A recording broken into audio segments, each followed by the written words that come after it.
আসসালামু আলাইকুম রহমতুল্লাহি ওবরাকাতু। প্রিয় দর্শক, আপনার সকলে কেমন আছেন? আলহামদুলিল্লাহ, আল্লাহ তাআলা আমাকে অনেক ভালো রেখেছেন। প্রিয় দর্শক, একটা বিষয় আমরা অনেকে জানি যে নামাজ হচ্ছে বেহেশতের চাবি, কিন্তু আমরা অনেকেই বিষয়টা জানি না যে অজু নামাজের চাবি। তার জন্য আমি বলবো, আমাদের অনেকের অজুর মধ্যে অনেক ভুল হয়ে থাকে। সেই বিষয়টি আজকে আমি তুলে ধরবো। তাই জন্য কয়েকটি বিষয় নিয়ে আমি ফরজের কথা নিয়ে হাজির হয়েছি। তেমনিভাবে আল্লাহর রাসূল সাল্লাল্লাহু আলাইহি ওয়াসাল্লাম বলেছেন, অজুর মধ্যে কয়েকটি ফরজ আছে। সেই ফরজটি হচ্ছে যে, এক নম্বর হচ্ছে সমস্ত মুখমণ্ডল ধৌত করা। যেমন যে চুলের গোড়া থেকে নিয়ে থুতনির নিচ পর্যন্ত, এক কান হতে অপর কান পর্যন্ত হচ্ছে পুরা মুখমণ্ডল। অথচ মানব জাতির পুরা চেহারা বলা হয়। তার জন্য আমরা সকলে অজুর সময় ভালোভাবে এগুলাকে পানি পৌঁছাবো, এবং কি পশমের গোড়ায় গোড়ায় যেহেতু আমাদের পানি ঢুকে, ওই পর্যায় অনুযায়ী আমি ভালোভাবে মোড় দিয়ে পানি পর্যন্ত পৌঁছাবো।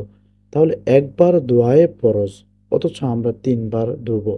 কারণ আল্লাহর রাসূল সাল্লাল্লাহু আলাইহি ওয়াসাল্লাম বলেছেন, তিনবার দোয়া হচ্ছে সুন্নত।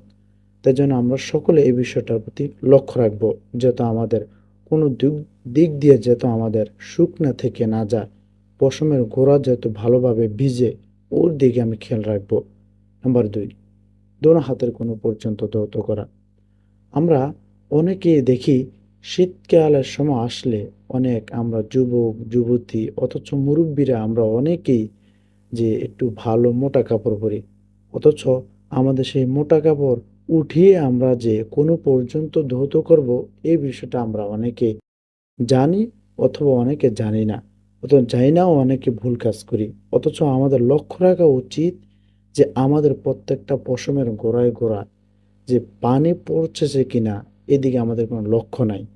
তাই জন্য আমি বলবো, আমরা সকলে পানি পর্যাপ্ত পরিমাণ যদি লাগে তাহলে লাগুক, তারপরও যেন আমার পানির গোড়ায় গোড়ায় যেত, যে পানি পচে, এর দিকে আমি লক্ষ্য রাখবো। নাম্বার 3, মাথা মাসেহ করা। আমরা অনেকে শীতের সময় কানটুপি পরি, রুমাল পরি, অথচ আমরা অনেক কিছু করি, অথচ মাথার মধ্যে এগুলো পরা অবস্থা, অথচ আমরা খুলতে চাই না, খুব ঠান্ডা লাগে। অথচ আল্লাহ রাসূল সাল্লাল্লাহু আলাইহি ওয়াসাল্লাম বলেছেন, তোমরা সকলে মাথা মাসেহ তোমরা করতে হবে, যে তো এগুলো বাদ দিলে হবে না, যেই এটা হচ্ছে ফরজ। তাহলে আমরা যেই প্রথমে একটা বললাম যে সমস্ত মুখমণ্ডল ধৌত করা, দ্বিতীয়টা বললাম দোনো হাতের কোনো পর্যন্ত ধৌত করা, তৃতীয়টা বললাম মাথা মাসে করা, 4 নাম্বার হচ্ছে দোনো পায়ের টাকনু পর্যন্ত ধৌত করা।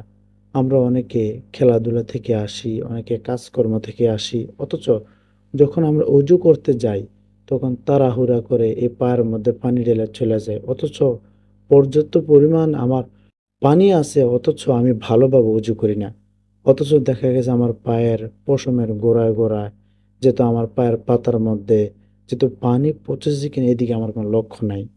অথচ আল্লাহ রাসূল সাল্লাল্লাহু আলাইহি ওয়াসাল্লাম বলেছেন, তোমরা যেহেতু তোমাদের পায়ের পাতার সমান, যেইগুলো তোমরা পশমের গোড়ায় গোড়ায় যেহেতু তোমাদের পানি পচে, ওই পরিমাণ তোমরা ভালোভাবে মুড় দিয়ে দিয়ে তোমরা ওই পর্যন্ত পানি পচাবে।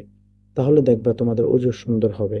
তাহলে এই যে 4টা ফরজের কথা আমি বললাম, আমাদের অনেকের হয়তো ভুল হয়। তাই জন্য আমি বলবো, যাদের ভুল হয় এবং কি যাদের ভুল হয় না, আমরা সকলে সতর্ক হব, এবং কি আমাদের যাদের ভুল হচ্ছে না, আমরা এদিকে সতর্ক থাকবো যে হ্যাঁ, আমার এইদিকে কোনো ভুল হচ্ছে কিনা, পশমের গোড়া কোনো শুকনা থাকে কিনা, এদিকে আমি ইনশাল্লাহ লক্ষ্য রাখবো। কারণ এই 4টার মধ্যে যদি একটা ছুটে যায়, তাহলে আমাদের অজু হবে না। আর অজু না হলে আমরা সকলে জানি যে নামাজও হবে না। তাই জন্য আমরা সকলে এই ফরজের কথা অবশ্যই মনে রাখবো। আমি আরও একবার বলে দিচ্ছি, সেগুলো হচ্ছে: 1 নম্বর হচ্ছে সমস্ত মুখমণ্ডল ধৌত করা, 2 নম্বর হচ্ছে দোনো হাতের কোণো পর্যন্ত ধৌত করা, 3 নম্বর হচ্ছে মাথা মাসেহ করা, 4 নম্বর হচ্ছে দোনো পায়ের টাকনু পর্যন্ত ধৌত করা। আল্লাহ তাআলা আমাদের সকলকে এই 4টা ফরজের কথা অজুর মধ্যে ভালোভাবে যে মানার জন্য তৌফিক দান করুন। আমিন।